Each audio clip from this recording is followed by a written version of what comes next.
Bunga melati harum mewangi, tumbuh subur di tepi perigi. Salam hormat kami beri, semoga semua senang di hati.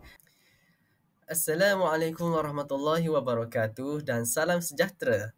Hari ini kami akan membentangkan tugasan 2 bagi kursus BMMB 1104 Kesusasteraan dan Kebudayaan Melayu yang bertajuk Kritikan Sastra. Dalam pembentangan ini, kami akan membincangkan mengenai novel Tenggelamnya Kapal Van der Wijk.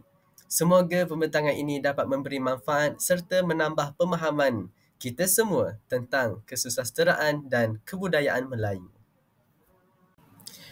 Pendahuluan, novel Tenggelamnya Kapal Van der Wijk karya Hamka merupakan salah satu karya sastra Indonesia yang paling berpengaruh dan relevan dalam masyarakat moden. Diterbitkan pada tahun 1938, novel ini mengisahkan percintaan tragis antara Zainuddin, seorang lelaki berdarah campuran, dan Hayati, seorang wanita Minangkabau tulen yang terhalang oleh adat dan status sosial. Melalui kisah ini, Hamka mengkritik adat Minangkabau yang mengekang kebebasan individu dan diskriminasi terhadap orang bercampur bangsa. Dalam kritikan sastra, novel ini dapat dilihat dari berbagai perspektif, termasuk kritikan sanjungan, kritikan teguran, kritikan saranan, kritikan pendekatan, kritikan penganalisisan dan kritikan penilaian. Kritikan sanjungan memuji keindahan bahasa dan kritikan sosial yang tajam dalam novel ini. Kritikan teguran menyoroti kelemahan watak Hayati yang terlalu pasif dalam menghadapi tekanan sosial. Kritikan saranan mencadangkan agar watak Hayati diberi kekuatan lebih untuk melawan adat yang menindas. Melalui pendekatan sosiologi sastra, novel ini dapat dilihat sebagai refleksi realiti masyarakat Minangkabau pada masa itu, di mana keturunan lebih penting daripada perasaan individu.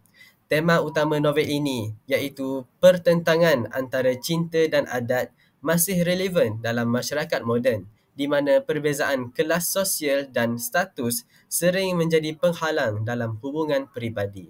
Dalam kritikan penilaian, novel ini dinilai sebagai karya yang masih relevan dalam konteks moden kerana konflik antara tradisi dan kebebasan individu masih wujud di banyak masyarakat. Oleh itu, kritikan ini membantu kita memahami bagaimana novel ini berjaya menampilkan konflik antara adat dan kebebasan individu serta sejauh mana relevansinya dalam masyarakat hari ini. Sinopsis novel Tenggelamnya Kapal Van der Wijk. Tenggelamnya Kapal Van der Wijk karya Hamka adalah kisah cinta tragis yang dipenuhi dengan pengorbanan, maruah dan juga pergelutan antara perasaan dan adat. Zainuddin, seorang pemuda berdarah Minang Bugis. Dia merantau ke kampung asal ayahnya di Batipuh, Sumatera Barat. Selepas kematian ibu bapanya, di sana dia bertemu Hayati iaitu gadis Minang yang lemah lembut dan juga berbudi pekerti tinggi. Perasaan cinta pun bersemi di antara mereka. Namun, kebahagiaan itu tidak bertahan lama. Masyarakat Minang menolak Zainuddin kerana dia bukan anak jati Minangkabau, menyebabkan cintanya dianggap tidak layak. Hayati akhirnya dinikahkan dengan Aziz, iaitu seorang lelaki kaya dan berketurunan terhormat. Hati Zainuddin hancur, tetapi dia bangkit dengan semangat baru. Merantau ke Pulau Jawa, dia menjadi seorang penulis terkenal. Ini membuktikan bahawa kejayaan tidak ditentukan oleh asal-usul. Namun, perkahwinan Hayati tidak bahagia. Aziz yang boros akhirnya jatuh miskin lalu meninggalkan Hayati. Dalam keputusan, Hayati meminta bantuan Zainuddin. Tetapi luka lama masih berdarah. Zainuddin menolaknya dengan kata-kata yang penuh kekecewaan. Dalam perjalanan pulang ke kampung halaman, Hayati menaiki kapal Van der Wijk yang akhirnya karam di lautan. Dia terselamat tetapi nyawanya tidak panjang.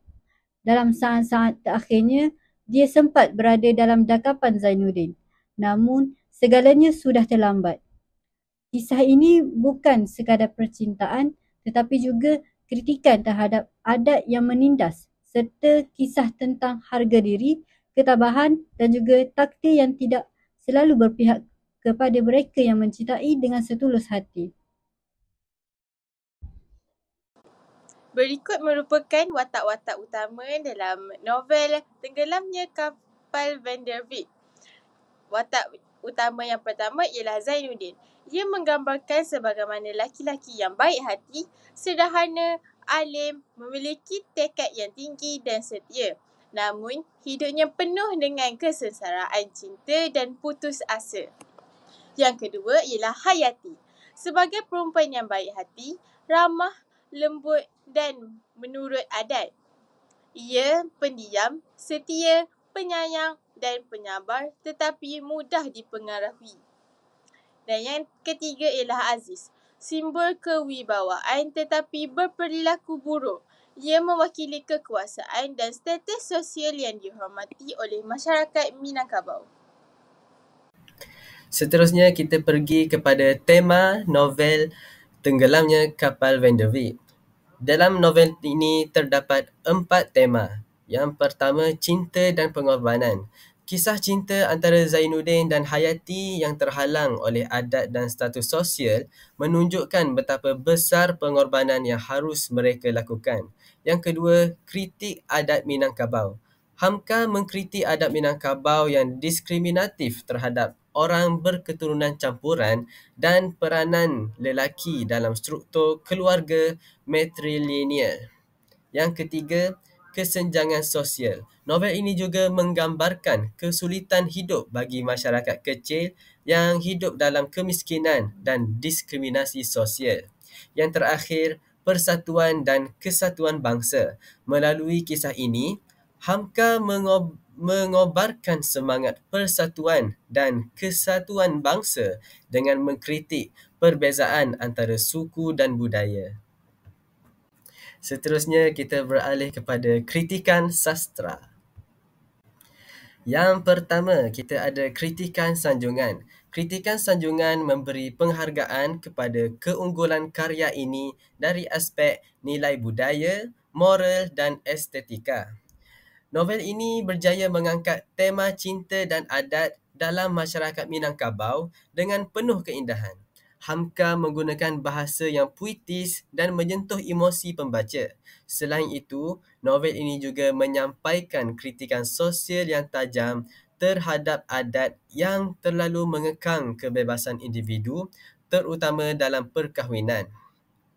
Petikan dan rujukan muka surat yang diambil dari buku novel Tenggelamnya Kapal Van der Wijk, kasih tak bersayap hanyut dalam gelombang adat yang kejam. Muka surat 87, di mana petikan ini menggambarkan betapa kuatnya adat dalam menentukan nasib seseorang. Cinta antara Zainuddin dan Hayati terhalang kerana Zainuddin dianggap tidak mempunyai keturunan Minangkabau yang sah. Hamka dengan indah menuliskan bagaimana cinta tidak selalu menang dalam menghadapi realiti sosial. Penggunaan metafora dalam petikan ini juga memperlihatkan keindahan bahasa yang digunakan oleh Hamka. Yang kedua ialah kritikan teguran. Kritikan teguran ini ia menegur unsur kelemahan dan unsur negatif di dalam karya.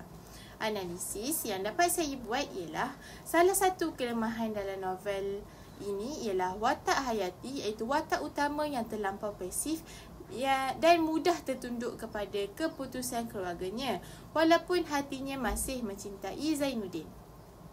Hayati menerima perkahwinannya dengan Aziz tanpa perlawanan, sedangkan dia sebenarnya mempunyai peluang untuk menolak perkahwinan tersebut. Petikan dan rujukan muka surat ialah, saya perempuan Zainuddin, saya tidak dapat berbuat apa-apa. Muka surat 112. Ulasan yang saya dapat buat daripada petikan tersebut ialah Hayati sebagai watak utama wanita dalam novel ini tidak diberikan kekuatan untuk melawan kehendak masyarakatnya. Hamka, penulis ini mungkin ingin menggambarkan realiti wanita pada zaman itu, tetapi dalam konteks sastra moden, pembaca ingin mengharapkan watak wanita yang lebih tegas dan berdaya juang.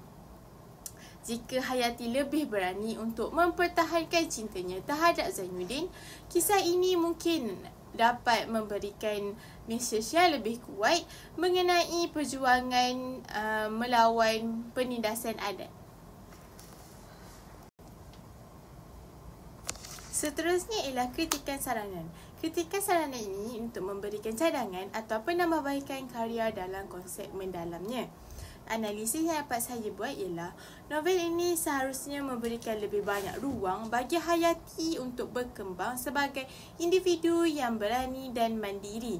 Jika Hamka ingin mengkritik adat, maka Hayati boleh dijadikan sebagai simbol perjuangan wanita untuk melawan sistem yang menindas mereka. Petikan dan rujukan muka surat. Tidak ada kekuatan yang lebih besar daripada kehendak manusia yang bebas. Muka surat 150. Melalui petikan tersebut, ulasan yang saya dapat buat ialah jika novel ini menampilkan Hayati sebagai seorang wanita yang akhirnya memilih untuk berjuang demi cintanya, mesej novel ini akan lebih kuat. Saranan lain ialah penyelesaian dalam novel ini boleh memberikan keadilan kepada watak-wataknya. Contohnya seperti Zainuddin yang akhirnya berjaya dalam kerjaya tetapi tetap menderita secara emosional, mungkin boleh diberikan peluang kedua dalam percintaan. Yang keempat, kritikan pendekatan. Kritikan ini melihat karya berdasarkan teori atau perspektif tertentu. Pendekatan sosiologi sastra. Melalui pendekatan sosiologi sastra, novel ini dapat dilihat sebagai refleksi realiti masyarakat Minangkabau pada zaman itu, di mana keturunan lebih penting daripada perasaan individu dalam menentukan jodoh seseorang. Petikan dan rujukan muka surat. Keturunan yang baik lebih mulia daripada cinta dan cita-cita. Muka surat 95. Ulasannya, dalam novel ini, Zainuddin dianggap tidak layak untuk menikahi Hayati kerana dia bukan berasal daripada keluarga Minangkabau yang sah. Hal ini menunjukkan bagaimana stratifikasi sosial berperanan besar dalam kehidupan masyarakat ketika itu.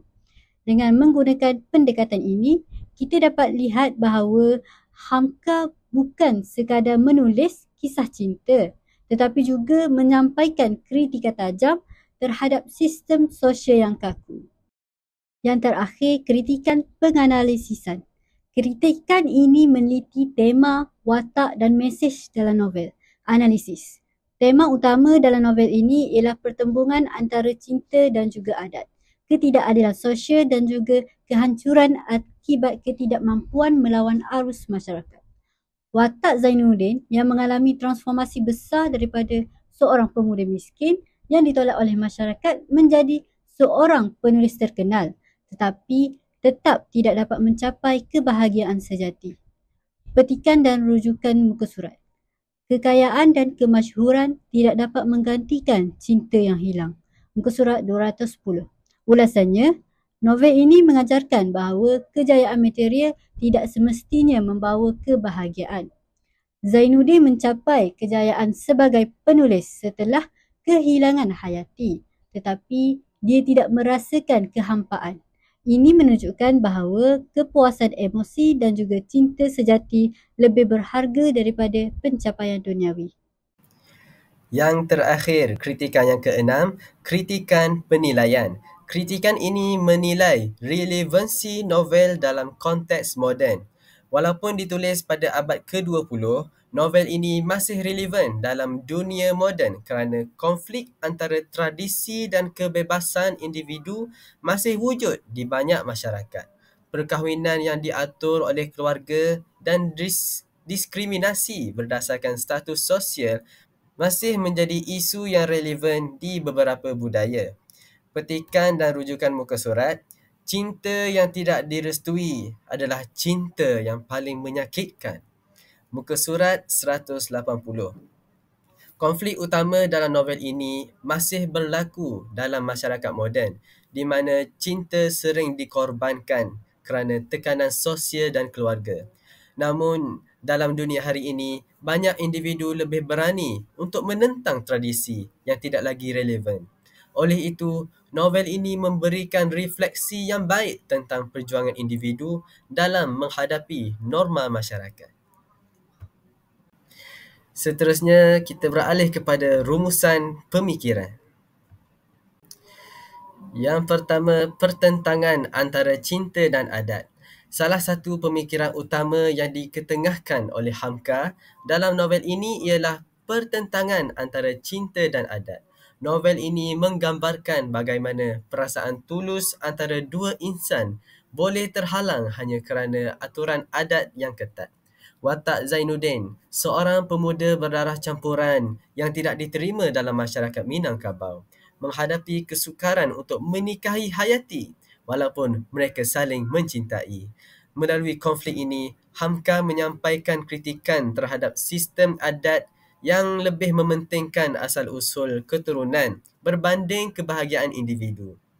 Zainuddin yang berbudi pekerti mulia dan berbakat besar tetap dianggap tidak layak kerana bukan keturunan Minangkabau. Ini menunjukkan bagaimana adat yang diamalkan tanpa pertimbangan boleh menindas dan mengorbankan perasaan manusia. Mesej ini masih relevan dalam masyarakat moden, di mana perbezaan kelas sosial, etnik dan status sering menjadi penghalang dalam hubungan peribadi. Seterusnya, ketidakadilan sosial dan diskriminasi. Selain daripada konflik cinta dan adat, novel ini juga menyoroti ketidakadilan sosial yang wujud dalam masyarakat. Zainuddin sering dipandang rendah kerana statusnya sebagai anak yatim yang tidak mempunyai pertalian darah yang jelas dalam sistem adat Minangkabau. Ini menyebabkan dia diperlaku secara tidak adil bukan sahaja dalam percintaan tetapi juga dalam kehidupan sosialnya. Hamka ingin mengajak pembaca untuk berfikir tentang bagaimana diskriminasi berdasarkan keturunan boleh menyebabkan seseorang itu kehilangan hak untuk mengejar kebahagiaan. Walaupun Zainuddin akhirnya berjaya sebagai seorang penulis yang terkenal, namun kehilangan Hayati tetap menjadi luka yang dalam hidupnya. Ini menunjukkan bahawa sistem yang tidak adil boleh membawa penderitaan kepada individu walaupun mereka akhirnya mencapai kejayaan dalam bidang yang diceburi. Seterusnya ialah perjuangan dan kejayaan individu. Hamka juga mungkin ingin menanamkan pemikiran bahawa kejayaan dalam hidup tidak ditentukan oleh asal-usul seseorang tetapi juga atas usaha dan kegigihan mereka sendiri. Zainuddin yang pada awalnya dianggap sebagai tidak berharga dalam masyarakatnya, namun beliau bangkit menjadi seorang penulis yang terkenal dan dihormati. Namun, novel ini juga menunjukkan bahawa kejayaan material tidak semestinya membawa kepada kebahagiaan sejati. Zainuddin memperolehi kejayaan besar dalam dunia penulisan dan keuangan, tetapi hatinya masih kosong kerana kehilangan Hayati. Ini memberikan pemikiran yang mendalam bahawa kebahagiaan manusia tidak hanya bergantung kepada kemewahan atau pengiktirafan masyarakat, tetapi juga ia bergantung kepada hubungan emosi dan kasih sayang yang tulus. Seterusnya, peranan wanita dalam masyarakat. Watak Hayati dalam novel ini menggambarkan dilema seorang wanita dalam masyarakat yang terlalu dikongkong oleh adat dan juga norma sosial. Hayati tidak mempunyai keberanian untuk memperjuangkan cintanya. Sebaliknya, tunduk kepada kehendak keluarga yang mengatur perkahwinannya dengan Aziz. Melalui watak Hayati, Hamka mengkritik bagaimana wanita sering tidak diberi hak untuk memilih kehidupan mereka sendiri. Hayati sebenarnya mempunyai peluang untuk menolak perkahwinannya dengan Aziz, tetapi dia tidak berani menentang keputusan keluarganya. Akhirnya, dia menyesal setelah melihat kehidupan perkahwinannya musnah dan menyedari bahawa Zainuddin masih menyayanginya. Pemikiran yang dapat diambil daripada novel ini ialah pentingnya keberanian wanita dalam menentukan masa depan mereka. Dalam konteks moden, mesej ini masih relevan di mana wanita semakin diberi kebebasan untuk membuat pilihan mereka sendiri, tetapi masih wujud tekanan sosial yang boleh mempengaruhi keputusan mereka. Yang terakhir, takdir, kepasrahan dan juga penyesalan. Satu lagi pemikiran yang jelas dalam novel ini ialah konsep takdir dan kepasrahan. Hamka menunjukkan bahawa manusia sering terperangkap dalam situasi di luar kawalan mereka. Walaupun Zainuddin dan Hayati saling mencintai, tapi takdir mereka tidak membenarkan mereka bersatu. Hayati yang tunduk kepada adat dan akhirnya menderita dalam perkahwinan yang tidak bahagia dan akhirnya meninggal dunia dalam keadaan penuh penyesalan. Di penghujung cerita, Zainuddin yang sudah berjaya tetap merasakan kehampaan kerana kehilangan cinta sejatinya. Ini memberikan satu renungan mendalam bahawa keputusan yang dibuat tanpa mempertimbangkan perasaan sebenar boleh membawa kepada penyesalan yang tidak dapat ditebus. Kesimpulan yang saya dapat buat mengenai cerita novel ini ialah kisah ini bukan sekadar kisah cinta yang tragis, tetapi juga ia kritikan sosial yang mendalam terhadap adat yang menindas ketidakadilan sosial dan kedudukan wanita dalam masyarakat. Novel ini menggambarkan konflik antara tradisi dan kebebasan individu dalam mengejar kebahagiaan. Hal ini juga menunjukkan bahawa kejayaan material tidak dapat menggantikan kebahagiaan yang lahir dari hubungan dan perasaan yang ikhlas. Dalam dunia yang moden ini, di mana ramai yang masih berdepan dengan tekanan adat dan norma sosial, pemikiran Hamka tetap relevan dan menjadi inspirasi pembaca untuk berani membuat pemikiran berdasarkan keadilan dan kebahagiaan. Hal ini bukan sekadar tunduk kepada tekanan sosial. Sekian daripada kami. Terima kasih. Jadi itu sahaja yang dapat kami kongsikan pada hari ini. Semoga ilmu yang disampaikan dapat memberi pengajaran dan dapat memberi peringatan kepada semua bahawa untuk membuat sesuatu keputusan haruslah mengutamakan perasaan sendiri.